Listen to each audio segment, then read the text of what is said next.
নমস্কার, আমি যাত্রাশিল্পী সায়ন্তিকা। সবাইকে জানাই রথযাত্রার অনেক অনেক শুভেচ্ছা, অভিনন্দন। সবাই ভীষণ ভালো থাকবেন। এই মুহূর্তে আপনারা আমাকে দেখছেন যাত্রা সংবাদ নামক ফেসবুক পেজটি থেকে। যাত্রা সংবাদ নামক ফেসবুক পেজটিতে আপনারা পেয়ে যাবেন ১৪৩২ সালের নতুন নতুন সমস্ত যাত্রার সমস্ত রকম আপডেট।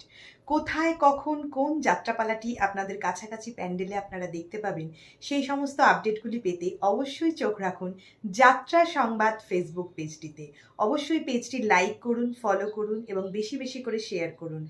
যাত্রার সাথে থাকুন, যাত্রার পাশে থাকুন। জয় যাত্রার জয়। ওঠো ওঠো সরে যাই রে জেগে